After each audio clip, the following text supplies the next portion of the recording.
Hello, everyone. So, ever since I was a little girl, I always felt like I had to choose my identity. So, I'm a half Malay and half Chinese girl. Well, when I was little, it didn't really matter because children, they don't see color. But as I grew up, people are like, are you Chinese? Or are you Malay? Or I can't be both. Or sometimes I can't even choose like one of them. Because apparently I'm not Chinese enough, because I don't know any of the Chinese languages. I don't look like a typical Chinese. And I'm not Malay enough, because I don't speak or act like a normal Malay. And then when I was 16, I got into this national gifted boarding school. Sounds fancy, but not. And then I decided to wear the hijab. So, okay, first I want to declare that I'm not pious. I don't know the Quran from cover to cover, no. Not, I'm not that kind of girl, but I always felt that I had this spiritual connection. So I was like, new school, new me, and I really wanted to feel closer. So I was like, okay, I'll do that. I'll wear the hijab. And at first, everyone was like, so accepting, and everyone was like, you look great, girl, and everything. Even though I know the compliment can be a little backhanded, because girl, this doesn't happen in a day. So, and then once I settled into the image of wearing the hijab, people started telling me things like, you should wear it a little bit longer, cover here, cover there, and like I should act more modest.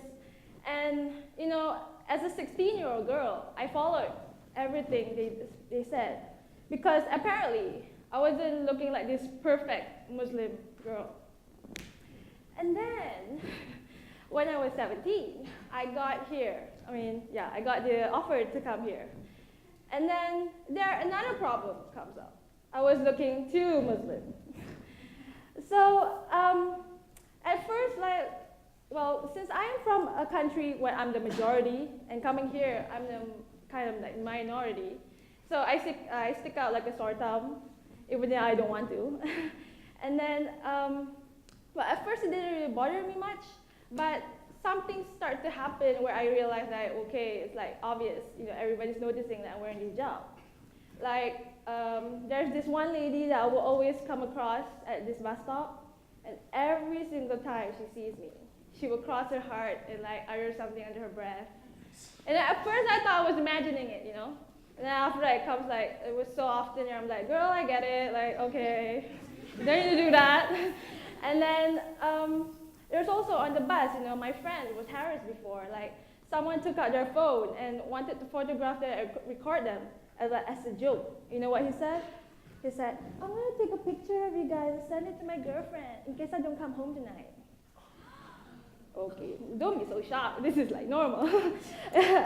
Well, and then there's also times like on campus, like these religious preachers. Like, I mean, I get what they're trying to do, but they will like if they see me coming from far, this is as if they're running towards me and wanting to like engage in this religious debate.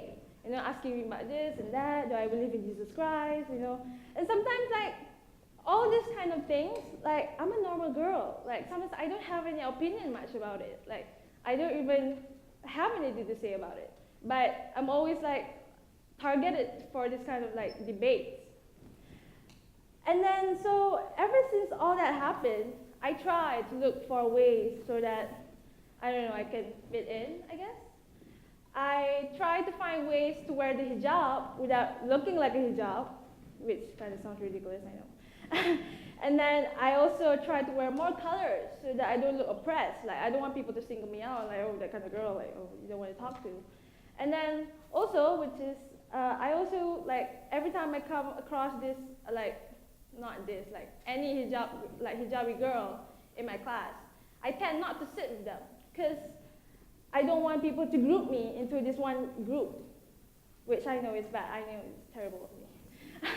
And then, one day, like, some people from back home started telling me things like, you've changed. Like, you're not the same person that I know anymore. And then that's when it like struck to me. Like, what am I been doing? Like, I've been trying to fulfill all this perfect, like, I'm trying to fit in to people's ideals. Like, I'm trying to become this perfect Muslim girl, I'm trying to become this perfect Malay, or perfect Chinese, or perfect anything, you know? So before I leave the stage, I want you guys to think about how many things in your life, or decisions that you do, is actually affected by people around you, you know? And also think about, when was the last time you did something for yourself and just because you want to? Thank you.